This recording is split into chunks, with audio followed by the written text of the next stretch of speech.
پھٹے پرانے ٹاٹ پہ سو جایا کرتے تھے۔ یہ ان کی شان تھی اور جلال ان کا کیا تھا، ایسے کہ خاک میں جیسے کندن دمکتا ہے۔ کندن کہتے ہیں سونا جب آگ میں تپتا ہے جلتا ہے تو خالص چیز جو سونا نکل آتا ہے اسے کہتے ہیں کندن، خالص سونے کو۔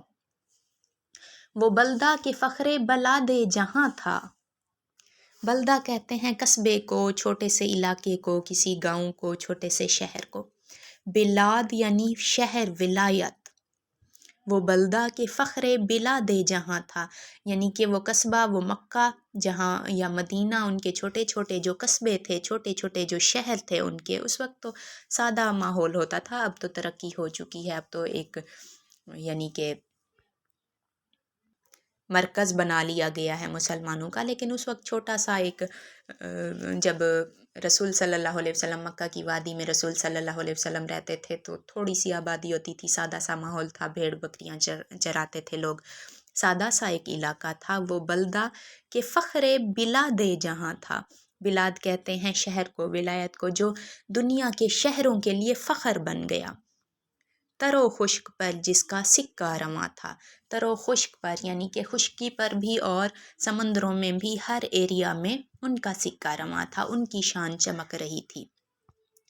گڑا جس میں عباسیوں کا نشان تھا، عباسی سلطنت کا نشان بھی انہی سے عیاں ہوتا ہے، انہی صحابہ کرام سے آگے بڑھتے ہیں یہ ساری قومیں۔ عراق عرب جس سے رشک جناں تھا، عراق اور عرب کے تمام ایریاز جس سے رشک جناں تھے، جناں کہتے ہیں جنت کا ایک جیسے کہہ لیں نک نیم، اس طرح جنت کا، جنت کی طرح رشک، جس پہ رشک جنت بھی رشک کرتی ہے، وہ مکہ، وہ مدینہ، وہ ایریا، سب لوگ تمام ایریاز میں اسی کا سکہ چلتا تھا، یعنی انہی کی سب سے زیادہ مقبولیت تھی۔ اڑا لے گئی باد پندار جس کو، بہا لے گئی سیل تاتار جس کو۔ پندار کہتے ہیں ہوا، خودی کی ہوا یا انا کی ہوا۔ بعد میں صحابہ کرام رضی اللہ عنہ کے بعد جو بھی قومیں پیدا ہوئیں آہستہ آہستہ ان میں کیا ہو گیا، اپنے اسلام کی، اپنی شان و شوکت کی انا جب پیدا ہوئی تب وہ مٹنے لگے کہ ہمارا اللہ ہمارے ساتھ ہے۔ ہم مسلمان کیا کہتے ہیں، ہمارا اللہ ہمارے ساتھ ہے، اور خود کچھ کرنے سے آری ہیں، آگے بڑھنے سے آری ہیں، ہمارے جذبات کمزور ہو چکے ہیں، اللہ بھی کیسے معجزے کریں، پہلے وہ ایمان تو اندر لائیں، پہلے ہم تو کچھ کریں تاکہ اللہ بھی ہم سے راضی ہو۔ نہیں، ہمیں یہی چیز لے ڈوبی ہے کہ ہمارا اللہ ہمارے ساتھ ہے، بے شک ہمارا اللہ ہمارے ساتھ ہے، لیکن اللہ تعالیٰ کہتے ہیں کہ اے انسان تو خود بھی کچھ کر۔ تسخیر کائنات کا قرآن مجید میں جا بجا حکم ملتا ہے، تسخیر کائنات۔ یہودیوں نے کیا کیا، انگریزوں نے کیا کیا، کائنات کو تسخیر کیا، مشینریز، تمام سائنسی ایجادات دیکھ لیں، لیکن ہم کیا کر رہے ہیں، بس دین کی رسومات پہ نماز پڑھ رہے ہیں، قرآن پاک پڑھ رہے ہیں، وہ بھی بے جان سی باتیں ہیں ہماری، اس سے آگے ہم نے دین کو اتنا محدود کر لیا ہے کہ ہم نے اس سے آگے دیکھا ہی نہیں، تو پھر کیسے ہوں معجزے ہم جیسے گنہگاروں کے لیے۔ وہ شان تھی، وہ آن بان تھی اولیاء کرام کی، اللہ کے انبیاء کی، صحابہ کرام کی، اور معجزے بھی انہی کے لیے ہوتے تھے۔ بہا لے گئی سیل تاتار جس کو، تاتاری لوگ تھے جو، ان کا ریلا ان لوگوں کو، ان مسلمانوں کو بہا لے گیا اور خلافت عثمانیہ کے ٹکڑے ٹکڑے ہو گئے۔ نیکسٹ ہے ہمارے پاس، سنے گوش عبرت سے گر جا کے انسان، سنے گوش عبرت یعنی عبرت کے کانوں سے سننا، گر جا کے انسان، تو وہاں ذرہ ذرہ یہ کرتا ہے اعلان، یعنی تو ذرا ذرا وہاں جا کے اعلان کرتا ہے کہ تھا جن دنوں مہر اسلام تاباں، کہ جن دنوں جس زمانے میں اسلام کا سورج روشن تھا، ہوا یہاں کی تھی زندگی بخش دوراں، اور اس وقت کی جو ہوا چلتی تھی وہ زندگی کو پرسکون کرتی تھی جب اسلام کا دورہ ہوتا تھا۔ پڑی خاک ایتھنز میں جاں یہی سے، کہاں سے، مسلمانوں کے اسلام سے، اسلام کی بنیاد سے ایتھنز میں جان پڑی۔ ایتھنز یونان کا شہر ہے جہاں سقراط کا مجسمہ بھی موجود ہے، اور تبرک کے لیے انہوں نے لگایا ہوا ہے ایتھنز والوں نے سقراط کا مجسمہ۔ ایتھنز یونان کا ایک مشہور شہر ہے۔ ہوا زندہ پھر نام یونان یہی سے، یونان کا نام بھی اسلام کی وجہ سے زندہ ہوا، اسلام کی وجہ سے تمام ملک و ملت کو شہرت ملی، بنیاد پڑی، لیکن اسی اسلام کو ہم نے کیا کیا؟ کھو دیا، بھلا دیا۔ وہ لقمان و سقراط کے دزم کنوں، وہ اسرار بکرات و درس فلاطوں، ارسطو کی تعلیم سولن کے قانون، پڑے تھے کسی قبر کہنا میں مدفون، یہیں آ کے مہر سکوت ان کی ٹوٹی، اسی باغ رانا سے بو ان کی پھوٹی۔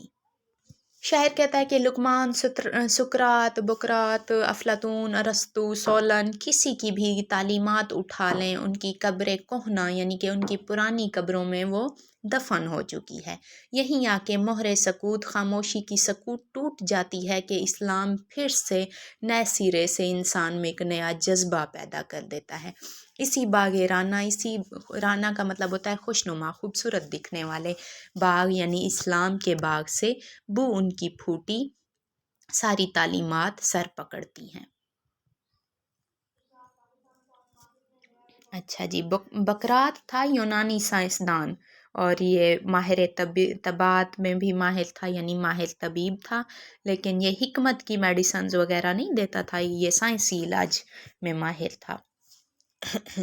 سولن تھا بھارت کا ایک ضلع، اور رانا کا تو میں نے بتا دیا۔ نیکسٹ ہے ہمارے پاس، یہ تھا علم پرواں توجہ کا عالم، کہ ہو جیسے مجروح جویائے مرہم، کسی طرح پیاس ان کی ہوتی نہ تھی کم، بجھاتا تھا آگ ان کی بارانہ شبنم، حریم خلافت میں اونٹوں پہ لد کر چلے آتے تھے مصر و یونان کے دفتر۔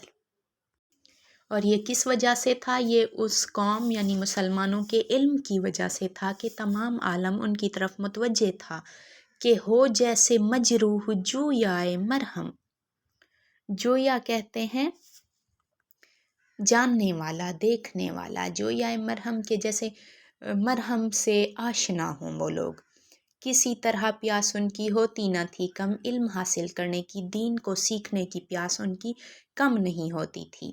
بجھاتا تھا آگ ان کی بارانہ شبنم، یعنی کہ سیکھنے کی اور دین کی جو لگن تھی، جو جذبہ عشق تھا، عشق کی آگ جو ان کے دلوں میں تڑپ رہی تھی، اس سے وہ نہ باراں یعنی بارش کے موسم سے، بارشوں سے، نہ شبنم سے بجھتی تھی۔